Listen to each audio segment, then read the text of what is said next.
స్టాటిస్టిక్స్లో ఇప్పుడు చెప్పాను 20 మంది 100లో 20 మందికి అందుతున్నది. ఇప్పుడు కూడా స్కూళ్ళలో చూసాం. 80 మందికి అందట్లా. ఆ 80 మంది బతికేంటి? 80 మందిలో అత్యధికులు పేదలు. కాబట్టి ఏమవుతుంది? చదువుకున్నవాడు, కాస్త స్కిల్ ఉన్నాడు, డబ్బు ఉన్నవాడు, వాడి పిల్లలకు బై అండ్ లార్జ్ పర్లేదు. వాళ్ళు నేర్చే ఏదో రకంగా తంటలు పడుతున్నారు.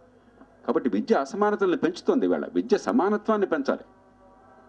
విద్య ఇవాళ నిరుపేద బిడ్డని రేపొద్దున ఎమ్మెల్యే కొడుకుతో, ఒక మంత్రి కూతురుతో, ఒక కార్పొరేటర్ తమ్ముడితో సమానంగా పోటీ పడే అవకాశాన్ని కల్పించేది విద్య. మనం తీసుకుంటున్న విద్య ఏమవుతుందంటే, కాస్త డబ్బులో తల్లిదండ్రులు చదువు ఉన్నట్టయితే వాళ్ళకి విద్య అందే ఏర్పాటు వాళ్ళ తంటలపడి చేసుకుంటున్నారు. నిరుపేదలు నిజంగా మిగిలిపోతున్నారు పేరుకు స్కూళ్ళకి వెళ్తున్నా కూడా. ఇది చాలా ప్రమాదకరమైనది. ఇది చాలా ఒకసారి మనం కూర్చుందాం. చాలా సాధికారికంగా ప్రపంచవ్యాప్తంగా భారతదేశంలోని సర్వేలు ఉన్నాయి. ఖచ్చితంగా మనకి పిల్లలకి విద్య అందడం లేదు. మన తల్లిదండ్రులకు అర్థం కావాలి ఆ సంగతి. రెండోది సమాజానికి వచ్చి స్పృహ. అందుకని ఇప్పుడు ఇందాక కొన్ని కార్యక్రమాలు చెప్పాం. చదువుతో పాటే ఈ అంశాలకు వెళ్ళి ఊరికే ఉపన్యాసాలు కొత్తప్పుడు కాకుండా ఆచరణలోంచి కొన్ని కార్యకలాపాల నుంచి వాళ్ళకి ఆలోచన పెరిగే అవకాశాన్ని కల్పించాలి. ఈ రెండు కూడా సమన్వయం చేసే ప్రయత్నం చేస్తున్నాం. ఇది పెద్ద ప్రయోగం. ఇంతవరకు ఎప్పుడు ఈ దేశంలో ఇలాంటి ప్రయోగం జరగల. ఇంత పకడ్బందీగా జరగలే పెద్ద విస్తృత స్థాయిలో. కాబట్టి కొన్ని ఇబ్బందులు ఉంటాయి. ఇదేంటి కొంచెం కొత్తగా ఉందనే వాళ్ళు ఉంటారు. అర్థం కాక గందరగోళం కూడా జరుగుతుంది. కానీ ఆ ప్రయత్నం మొదలెట్టకపోతే మనం నేను మార్చడం. చాలా చోట్ల ఇంటర్న్స్గా వెళ్తారు. అంతర్జాతీయంగా ఇప్పుడు మీరు హార్వర్డ్ యూనివర్సిటీలో చేసినా కూడా ఇంటర్న్గా వెళ్ళి ఒక సెనేటర్ దగ్గర ఇంకో దగ్గర కూర్చుంటారు, లేదా మేయర్ దగ్గర కూర్చుంటారు. దాని నుంచి నేర్చుకుంటారు. మన దేశంలో ఇప్పుడు కొత్తగా కొన్ని చోట్ల వస్తాను. కాబట్టి విద్యను మార్చడంలో కూడా ఇదో భాగం. ఆ ప్రయత్నంలోనే భాగంగా స్వరాజ్యోద్యమని మేము భావిస్తున్నాం. 1000 రూపాయలే ఉండాలంటల్లా.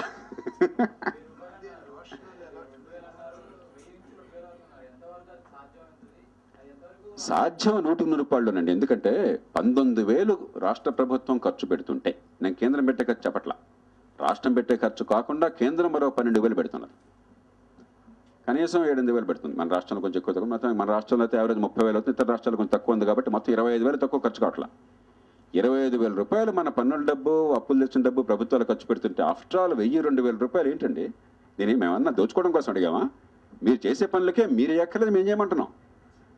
ఈ డబ్బు అదనంగా ఖర్చు కాదు. మన ఆర్థిక మంత్రి గారి మీద రామనారాయణ గారిని అదనంగా భారంగా పడదు.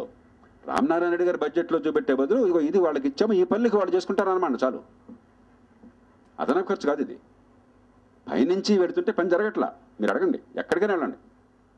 దుంపతే మీరందరూ హైదరాబాద్ నివాసం ఉండేవాళ్ళు కదా.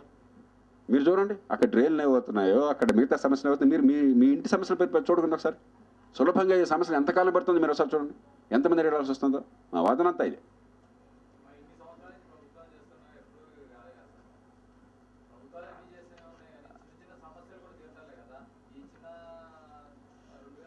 అవన్నీ చేస్తే అసలు దేశం నక్సలిజం అందుకున్నదండి.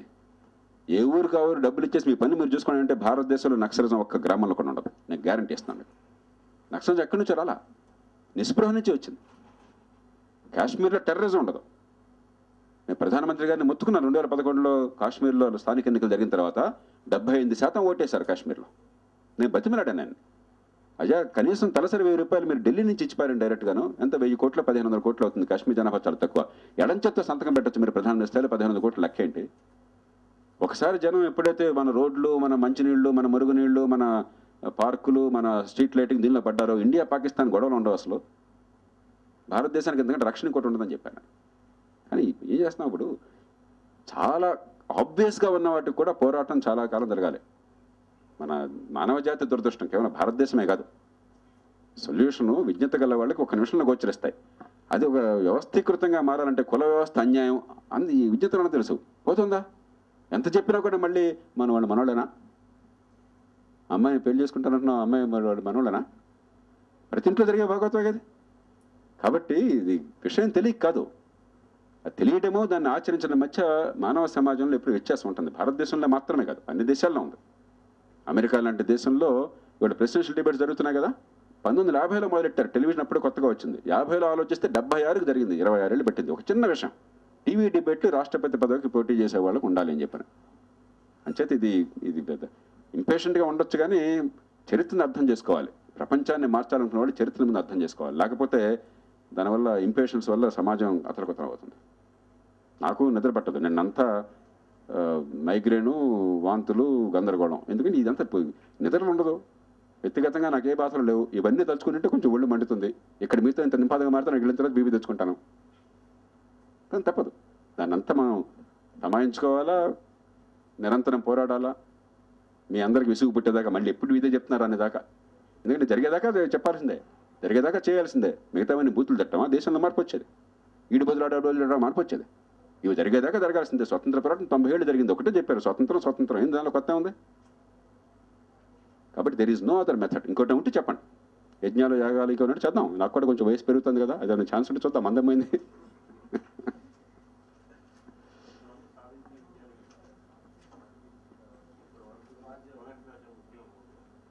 స్వరాజ్య ఉద్యమాలు అంటారా? మొదటి ఉద్యమంలో ఖచ్చితంగా కొన్ని లక్షల మందిని చేరుకున్నాం. చాలా వినూత్నమైన స్థాయిలో చేరుకున్నాం. పెద్దలు రాజేశ్వర గారు, మాధవరావు గారు, ఇక్కడున్న పెద్దలు, మిగతా వాళ్ళంతా కూడా చాలా విస్తృతంగా రాష్ట్రవ్యాప్తంగా పాల్గొన్నారు. రాజకీయాలకు అతీతంగా ఉండి సమాజంలో మంచి గౌరవప్రదమైన ప్రస్థానం ఉన్న వాళ్ళందరూ కూడా దీనిలో ఉత్సాహంగా పాల్గొన్నారు. ఒక 100 పట్టణాల్లో స్వరాజ్య కమిటీలు ఏర్పడినాయి. ఈ అంశాల పట్ల అవగాహన కొంత స్థాయి వరకు వెళ్ళింది.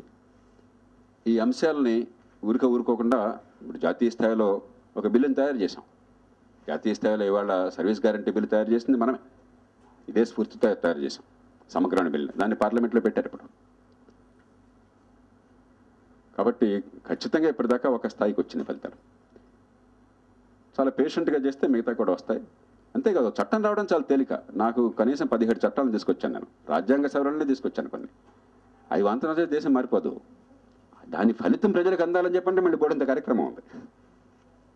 ఇదంతా కూడా చట్టాన్ని తీసుకురావడం కోసం ఒక పడుతున్నా, రెండో పక్కన చట్ట ఫలితాలు ప్రజలకు అందేందుకు తగిన ప్రజలు తయారు చేయడం ఇంకో పడుతుంది. ఇవన్నీ జరుగుతాయి. You take it from you. కాకపోతే సమయం పడుతుంది. కొన్ని వెంటనే దొరుకుతాయి, కొన్ని టైం పడతాయి. కొన్ని ఒడుపుగా ఈజీగా అయిపోతాయి, కొన్ని కష్టపడి అవుతాయి.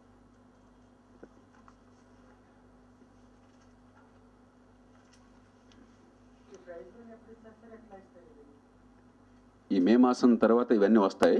ఒక జ్యూరీని ఏర్పాటు చేయడం జరుగుతుంది. గతంలో మీకు గుర్తునే ఉంటుంది, కార్యక్రమాన్ని ఏర్పాటు చేసి రాజమౌళి గారు దానికి జ్యూరీ చైర్మన్గా వ్యవహరించారు. ఈసారి కూడా ఈ రంగాల్లో నిష్ణాతుల్ని, ప్రసిద్ధుల్ని గుర్తించి వారితో జ్యూరీని ఏర్పాటు చేసి ప్రకటించడం జరుగుతుంది. వారు వీటంటే పరిశీలించిన తర్వాత ఒక ఎగ్జిబిషన్, ఫోటో ఎగ్జిబిషన్ ఏర్పాటు చేయడం జరుగుతుంది హైదరాబాద్లో. ఒకవేళ జిల్లాల్లో కనుక బాగా మంచి స్పందన జిల్లాల్లోంచి వస్తే జిల్లా స్థాయిలో కూడా ఏర్పాటు చేయడం జరుగుతుంది. అక్కడ ఉన్న ఎంట్రీస్ని బట్టి చేసి అప్పుడు వీటిని ప్రకటించడం జరుగుతుంది. ఇప్పుడు ఈ రీతినే ఇప్పుడు ఉద్యమాలు ఎన్నో విజయాలు గత 17-16 ఏళ్ళుగా మనం కొన్ని సాధించాం. ఇవాళ పాలనా సమాచార హక్కు వచ్చిందన్న, ఓటర్ల జాబితా 177-80 కొంచెం బాగుపడిందన్న, లేకపోతే మీకు పార్టీ ఎన్నికల నిధుల గురించి మంచి చట్టం ఒకటి ఉంది దేశంలో. ఇవాళ అది వచ్చిందంటే ఊరికే రాలా. తెహల్కా స్కామ్ తర్వాత మనం చేసిన పోరాటం వల్ల వచ్చింది. అది వచ్చిందన్న. మరి నేర చరిత్ర వివరాలు బయట పెట్టామన్నా ఇట్లాగే కూర్చుని ఇప్పుడు ఇక్కడున్న వాళ్ళు కూడా కొందరు ఉన్నారు. నేర చరిత్ర 1999లో బయటపెట్టి దానివల్ల దేశం అంతా కదిలింది. అక్కడి నుంచి సుప్రీంకోర్టుకు పోయింది. అక్కడి నుంచి మళ్ళీ పార్టీలన్నీ కలిసి చచ్చిన ఒప్పుకోమని చెప్పన్నారు. మళ్ళీ పోరాటం చేసాం, చివరికి గెలిచాం. ఇవాళ నేర చరిత్ర వివరాలు బయటపెట్టేందుకు చట్టం వచ్చింది. అది వచ్చిందన్న. పార్టీ ఫిరాయింపు నిషేధాన్ని బలోపేతం చేసే చట్టం వచ్చిందన్న. రాజ్యాంగ సవరణ వచ్చింది, 91వ రాజ్యాంగ సవరణ. మంత్రివర్గ సభ్యులు కుదించారన్నా. లేకపోతే ఈ పార్టీకి మన రాష్ట్రంలో పరిస్థితుల్లో ఎవడే పార్టీ ఉండదు అర్థం లేదు. కనీసం రాజీనామాలు చేస్తున్నారు. ఇప్పుడు కర్ణాటకలో ఆపరేషన్ కమలని రాజీనామా చేశారు, ఇక్కడేమో ఇంకో రకంగా రాజీనామాలు చేశారు. లేకపోతే మామూలుగా వాడేటో వీటి వెళ్ళిపోయింది వాళ్ళు ఈ పార్టీకి. అలాగే మంత్రివర్గం కనకకుమార్ రెడ్డి గారి సభ్యత్వం, మంత్రివర్గ సభ్యత్వం 35 మందితో ఉండేది కాదు, 90 మందితో ఉండేది. అంజయ్ గారి లాగా. ఇవాళ పరిస్థితులు మీకు తెలుసు కదా, 90 మంది దగ్గర 140 మంది పెడతారు అవసరమైతే. అది సాధ్యం కాదు. రాజ్యాంగ సవరణ వచ్చింది, 91వ రాజ్యాంగ సవరణ. మనం చేసిన ప్రయత్నం వల్ల వచ్చింది. అట్లాగే స్థానిక న్యాయాలయాల చట్టం వచ్చిందన్న. ఇప్పుడిప్పుడే మన రాష్ట్రంలో అమలు చేస్తూ ఉంటారు. మొట్టమొదటిసారిగా ఈ మాట అన్నారు. 4 ఏళ్ళు పోరాటం జరగాలి అక్కడ చట్టం వచ్చినా కూడా. ఓ చట్టం వచ్చింది. అలాగే సహకార సంస్థలకు రాజ్యాంగ సవరణ వచ్చింది, 97వ రాజ్యాంగ సవరణ. పాలనా సమాచార హక్కు చట్టం వచ్చింది. ఇవన్నీ ఊరికే రాలేదుగా. ఇవన్నీ ఒక నిర్దిష్టంగా దీర్ఘకాల పోరాటం చేస్తేనే వచ్చినాయిగా. కొన్ని ఏళ్ళు బట్టినే, కొన్ని గంటల్లో అయినాయి. ఆ సందర్భాన్ని బట్టి, సంకల్పాన్ని బట్టి, అవకాశాన్ని బట్టి కొన్ని జరుగుతాయి.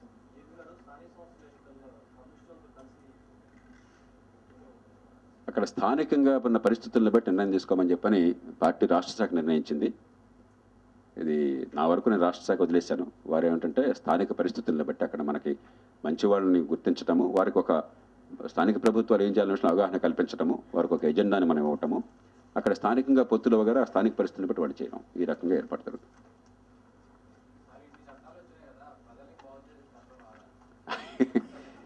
ఇప్పుడు ఈ ఒక్కదాంతో వచ్చేది కాదు ఇది. కొన్ని చట్టాలు, ఇంకా నన్ను చట్టాలు అడిగితే 4-5 కావాలి ఇంకంతే భారతదేశంలో మార్పు కోసం. ఉదాహరణకి న్యాయ వ్యవస్థలో మౌలిక మార్పుల కోసం గట్టి ప్రయత్నం మన్నించిన జేఎస్ వర్మ గారు, ఇంకా సజీవులుగా ఉన్న వెంకటాచల గారు మొన్న కలిశానండి బెంగళూరులో కూడా నేను. ఇంకా సజీవులుగా అంతకంటే పెద్దవాళ్ళైనటువంటి కృష్ణయ్య గారు ముగ్గురు కలిసి జాతీయ న్యాయ కమిషన్, జ్యుడిషియల్ కమిషన్ నమూనా తయారు చేశారు. ఖచ్చితంగా అది రాజ్యాంగ సవరణ వస్తుంది, నన్ను ఎల్లకాలం ఆపలేరు. అలాగే ఇండియన్ జ్యుడిషియల్ సర్వీస్ IAS మాదిరిగా అది వస్తున్నది. అలాగే పోలీస్ వ్యవస్థలో పెద్ద సంస్కరణలు రావాలి. దాన్ని పార్టీలు అంత తెలిగి ఒప్పుకో. ఎందుకంటే ఇన్ని కోట్లు ఖర్చు పెట్టే ఎమ్మెల్యే మంత్రి అయితే పోలీసుడు పెత్తనం కోసం కదా, ఆ పెత్తనం పోవడానికి ఒప్పుకుంటారా? కాబట్టి దానికి మళ్ళీ చాలా ప్రయత్నం జరగాలి, కోర్టుల నుంచి జరగాలి, ప్రజల నుంచి జరగాలి. ఇలాంటి మరికొన్ని సంఘటనలు జరిగిన తర్వాత ప్రజల్లో బాగా వస్తే అప్పుడు పార్టీలకు జ్ఞానోదయమే, ఎందుకు తిట్లు తింటున్నామని చెప్పని సరే కానీ ఇక పోలీసులు మేము శాసించాం, వాళ్ళు నిజంగా మీకోసం పనిచేసి ఏర్పాటు చేయమని అంటున్నారు. ఆ టైం వస్తుంది ఈ గొడవలంటికి. ఆపుతున్నాయి. ఇప్పుడు మంచిని ఎప్పుడు కూడా ఒక రిఫార్మర్కి, వ్యవస్థలో మరమ్మతు కోరే వాళ్ళకి చాలా పెద్ద కష్టం ఉంది. ఎందుకంటే వాళ్ళకి మద్దతు ఇచ్చేవాళ్ళు కోటాను కోట్ల మంది, కానీ బలహీనమైన గొంతులు, జీవన పోరాటంలో అలిసిపోయేవాళ్ళు, దీనివల్ల నిర్దిష్టంగా ఏం ఫలితం వస్తుందో స్పష్టంగా అర్థం కానివాడు. ఏదో వేగ్గా రాజేశ్వర గారు చెప్తున్నారు, కరెక్టే కావచ్చు. ఇప్పుడు 2003లోనే లోక్సత్తా ఉద్యమం రామచంద్ర రెడ్డి గారు ఎవరంతా గట్టి పూరుకుంటే 1,08,00,000 మంది సంతకాలు పెట్టారు. నిజమైన సంతకాలు, దొంగ సంతకాలు కాదు, నిజంగా 1,08,00,000 మంది సంతకాలు పెట్టారు స్థానిక ప్రభుత్వాలకు అధికారాలని చెప్పాను.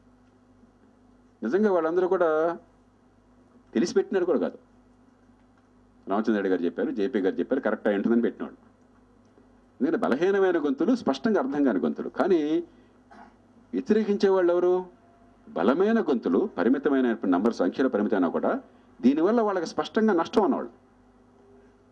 మీరు హార్టీ కమిటీ రికమెండేషన్ల ప్రకారం ఈ మందులన్నీ జనరిక్ డ్రగ్స్ తక్కువ ఖరీదుకి మంచి నాణ్యతతో అందరికీ ఏర్పాటు చేశారనుకోండి, ఇవాళ దోచుకుతుంటున్న వాళ్ళందరికీ లాభం ఏముంటుంది? గవర్నమెంట్ శాఖలో, డ్రగ్ కంట్రోల్ శాఖలో కోట్ల రూపాయలు లంచాలు తినే వాళ్ళ దగ్గర నుంచి, అప్పనంగా లాభాలు పొందే మల్టీనేషనల్ సంస్థల దగ్గర నుంచి, వీళ్ళ దగ్గర డబ్బులు ముడుపులు పొందిన రాజకీయ నాయకుల దగ్గర నుంచి అందరికీ నష్టమేగా. వాడు చాలా బలవంతులుగా, సంతకాలు వాడి చేతిలో ఉన్నాయిగా. వాడు ఇవన్నీ చెప్పడం ఏదో రకంగా అట్టుకుంటాడు. అందుకే 35 ఏళ్ళు ఆగింది. ఆఫ్టర్ బంగ్లాదేశ్ జరిగింది, మన దేశంలో జరగల. కాబట్టి మార్పుని ఎప్పుడూ కూడా ప్రతిఘటించే శక్తులు పరిమితమైనా కూడా చాలా బలమైనవి, సమర్థించే శక్తులు అపరిమితంగా కనిపించినా కూడా బలహీనమైన గొంతుకలు. వాళ్ళ జీవన పోరాటం అలసిపోయారు. అందుకని మార్పును తెచ్చేవాడికి ఎప్పుడు కూడా దీర్ఘకాల పోరాటం. అందుకనే మహాత్మా గాంధీ అన్నాడు, reform must have infinite patience. అపారమైన ఓర్పు ఉంటేనే దేశాన్ని మార్చగలం.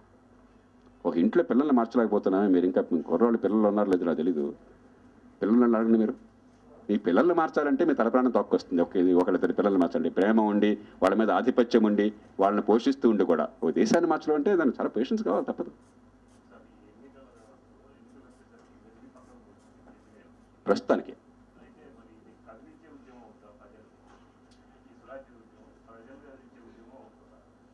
మీ అందరు తలుచుకుంటే అవుతుంది. నేను నిజంగా చెప్తాను, మీ మీద మా ప్రయత్నం మేము చేస్తాం, కానీ మీ మీద అంతా ఆధారపడింది. ఇప్పుడు కదిలించాలంటే అబద్ధాలు ఆడి ఒకళ్ళ మీద ఒకళ్ళకి ద్వేషాన్ని నింపి కదిలించే పద్ధతి ఒకటి ఉన్నది. మంచో చెడో ఇంతకాలం ఇంత పోరాడిన తర్వాత ఇక్కడ కూర్చున్న వాళ్ళు ఎవరు దానికి సిద్ధంగా లేరు. కొన్ని విలువలకు లోబడి అబద్ధాలు ఆడకుండా, నిర్మాణాత్మకంగా, కులం, మతం, ప్రాంతం, భాష, విద్వేషాలకు తావు లేకుండా, అక్కసు పెంచకుండా కదిలించడం, అది మన సమస్య. లేకపోతే అర్భకులు చాలామంది కదిలిస్తున్నారే, ఆ మాత్రం కదిలించే శక్తి లేదా రాజేశ్వర గారికి? అంతకంటే అంత నైతికమైన బలం లేదా, అనుభవం లేదా, తెలివితేటలు లేవా? ఇవన్నీ ఉంటే అంగబలం, అర్ధబలం రావా? అన్నీ వస్తాయి. కానీ అది దేశానికి వినాశకరం. దేశాన్ని బాగు చేయాలంటే రిస్ట్రెయింట్ కావాలి. నేను ఈ మాటలు ఇంతవరకు ఇంత బహిరంగ ఎప్పుడు మాట్లాడాల. ఇవాళ ఏదో సందర్భం వచ్చినా కూడా నేను మీరు అడుగుతున్నానని చెప్తున్నాను. అందుకని కేవలం ఉదాత్తమైన భావాలతో కొంత ఇన్నోవేషన్తో కదిలించగలం, కానీ దాన్ని మరో స్థాయికి తీసుకెళ్లాలని చెప్పంటే ఈ బహిరంగ చర్చల ప్రమాణాలు ఖచ్చితంగా బాగుపడాలి. ఆ పాత్ర మనందరిది. ఇది భారతదేశాన్ని బాగు చేయటం ఈ వయసులో ఒక రాజేశ్వరరావు గారు సొంత పనేనా? ఆయనకు వ్యక్తిగతంగా లాభం ఏంటండి? ఆ భారం అంతా ఆయన పెట్టేసి మీరు చేయండి అంటే అట్లా. ఇది మనందరిది, ఈచ్ వన్ ఆఫ్ అస్. కొంతమంది వాళ్ళకున్న అవకాశాన్ని బట్టో, కొంచెం ఆతృత ఎక్కువ ఉంది కాబట్టో, పిచ్చితనం కొద్దో కొంతమంది కొంచెం బుధాన్ని వేసుకోవచ్చు. అది అందరిది, ఇది ఏ ఒక్కడిది కాదు. We have to care.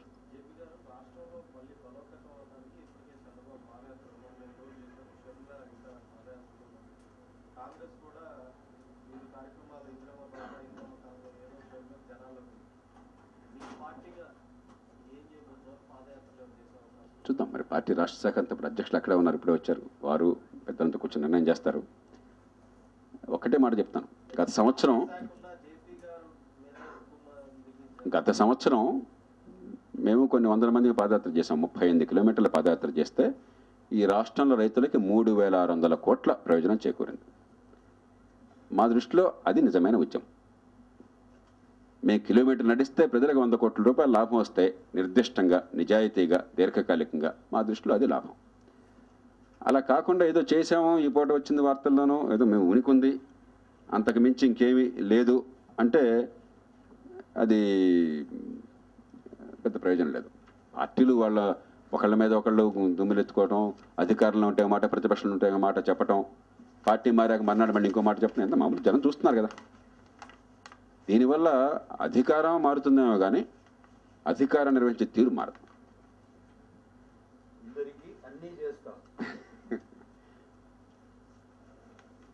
ఎవరిది మీడియా నక్సలిజం ప్రబలింది అంటున్నారు. మరి కాంగ్రెస్ ప్రభుత్వం వల్లే నిరాశ నిస్పృహ రాష్ట్రంలో వెలువరిసి నక్సలిజం ప్రబలింది అంటారా? దీనిపై మీ అభిప్రాయం? మళ్ళీ కాంగ్రెస్, టీడీపీయో, బీజేపీయో కాదు. ఇది ఇవాళ ఒక్కరోజు ఉన్న సమస్య కాదు, ఒక రాష్ట్రంలో సమస్య. మన రాష్ట్రంలో ప్రస్తుతం సమస్య పెద్దగా లేదు, ఏ కారణం వల్ల కానీ.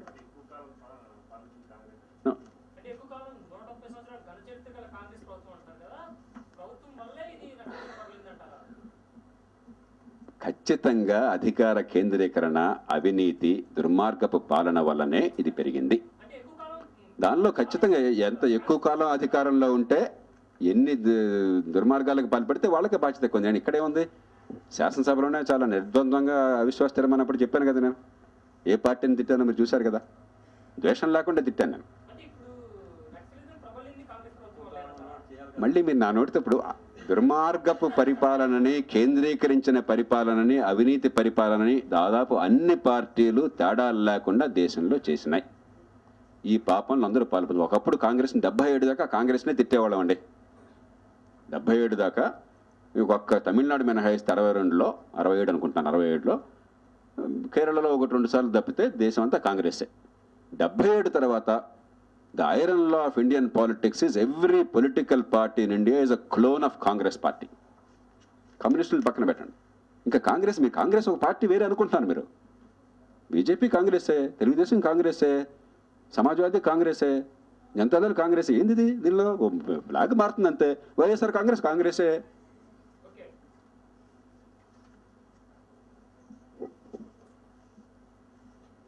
సాకా బేకా. కర్ణాటక నుంచి వచ్చా కదా. Thank you.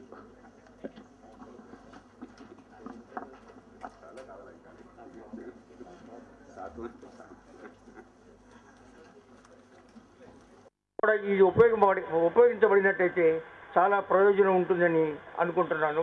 దాని తర్వాత ఈ పుస్తకంలో టెలిఫోన్స్లో universal service applications, universal service fund అని ఉంది. సంవత్సరానికి 5,000 కోట్ల రూపాయలు టెలిఫోన్ కంపెనీలన్నీ కూడా ఈ ఫండ్లో పెడుతున్నాయి. ఈ ఫండ్ను ఉపయోగించి ఈ ప్రసార మాధ్యమాల యొక్క అభివృద్ధి కూడా ఉపయోగించవచ్చు అని సూచన చేశారు. అది ప్రైవేట్ ఛానల్స్ కాకుండా కేవలం దూరదర్శన్కి మాత్రమే పరిమితమై ఉండాలి, లేకపోతే it will be great danger అనమాట అండి, అపాయం. కాబట్టి ఈ సూచన కూడా చాలా మంచిది. దాని యొక్క ప్రయోజనం ఏమిటంటే దూరదర్శన్ ఆర్థిక ఇబ్బందులతో వ్యధ చెందుతోంది కాబట్టి ఆ వ్యధని తీర్చడం కోసం ఆ యూనివర్సల్ సర్వీస్ ఫండ్ దాన్ని ఉపయోగించవచ్చు అనమాట. తర్వాత షేర్ ఆఫ్ న్యూస్ ఛానల్స్ గురించి రాశారు.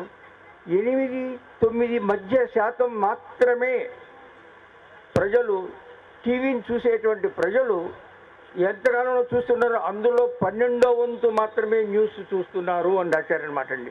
అవును, 24 గంటలు న్యూస్ ఎందుకు ఉంటాయి అనమాట అండి. అది ఆ 24 గంటలు న్యూస్ చెప్పడం కోసం నా ప్రియురాలు నన్ను పెళ్లి చేసుకోవటం లేదు కాబట్టి నేను చెట్టు ఎక్కుతానని కూర్చుంటే అందరూ వెళ్ళి ఫోటోలు తీసి టీవీ మాధ్యమం ద్వారా ప్రచారం చేస్తూ ఉన్నారన్నమాట. అటువంటి పనికి మాలినటువంటి దృశ్యాలని, సంఘటనలను చూపించడం మంచిది కాదు. దానివల్ల ఏమీ కూడా ప్రయోజనం ఉండదన్నమాట అండి. దాని తర్వాత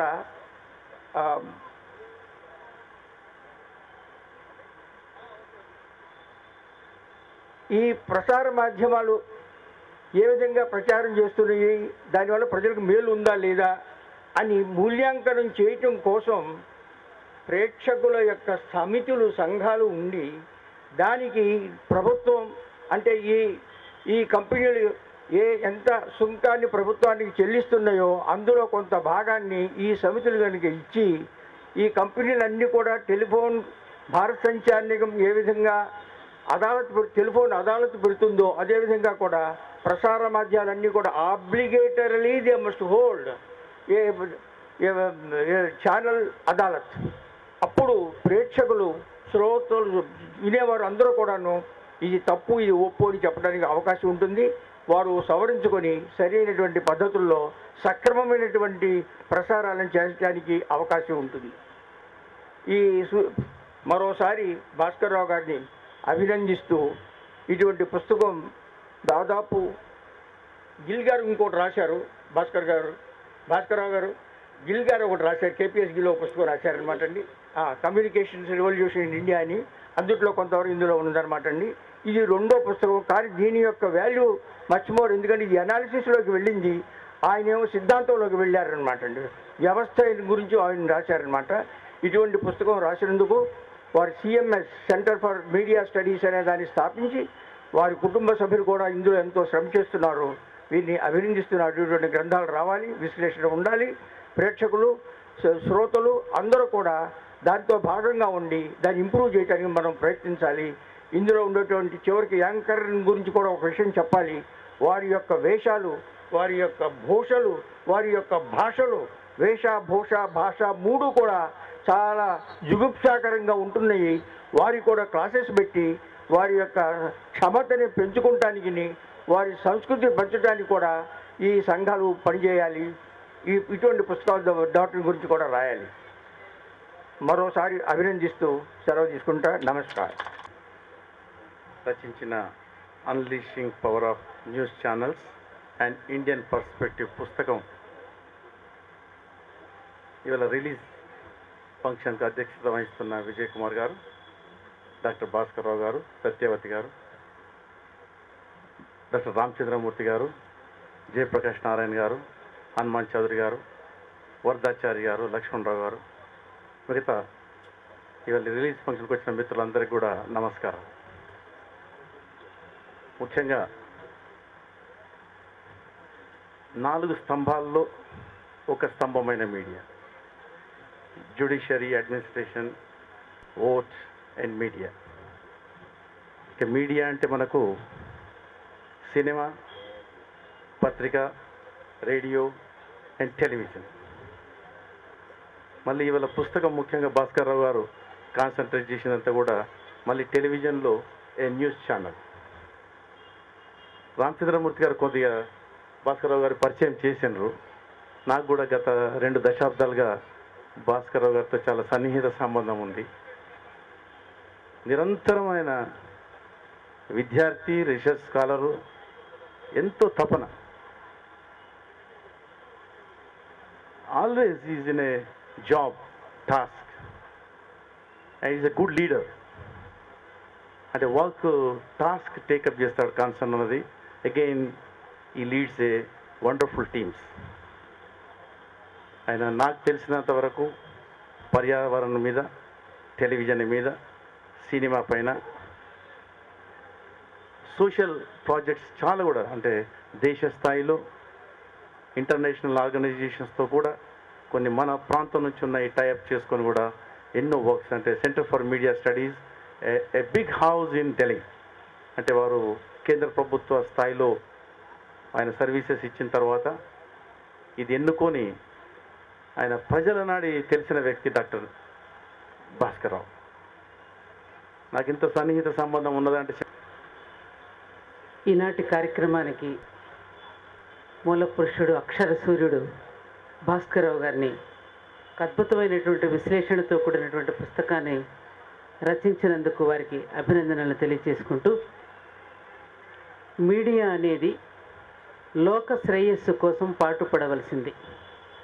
ఇందాక హనుమాన్ చౌదరి గారు చెప్పినట్టు మేధస్సును రగిలించడానికా, భ్రష్టు పట్టించడానికా ఆయనకు క్వశ్చన్ వేశారు.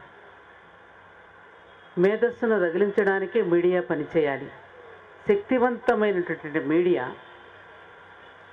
సమాజానికి ఏ రకంగా ఉపయోగపడాలి, ఏ రకంగా ఉపయోగపడితే సరైనటువంటి చక్క సభ్య సమాజాన్ని మనం నిర్మాణం చేసుకోగలుగుతాం అనేది మనం ఆలోచించినట్టయితే ఆ శక్తివంతమైనటువంటి మీడియాని వినియోగించుకోవడంలో మనం ఏమరపాటు చెందకూడదు.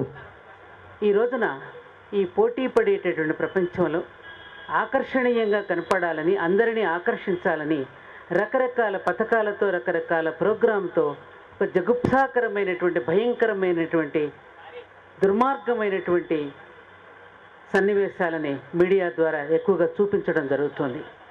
మంచి కంటే చెడు ఎక్కువ జరుగుతుంది. దానివల్ల కుటుంబాలు విచ్ఛిన్నమైపోతున్నాయి. రూముకి కూడా టీవీ పెట్టుకుని ఒకరికొకరు ఛానల్ కోసం పోట్లాడుకునేటువంటి పరిస్థితులు కూడా కుటుంబాల్లో వచ్చి తాతలు, ముత్తాతలు, అమ్మమ్మలు, నాయనమ్మలు కూడా ఓల్డేజ్ హోములకు వెళ్ళిపోయి ప్రశాంతంగా బ్రతుకుదామనే పరిస్థితికి కూడా ఒక రకంగా మీడియా వస్తోంది. నీ ఇంటికి వస్తా, నీ నట్టింటికి వస్తా, నిన్ను 24 గంటలు ఇరగదీస్తా.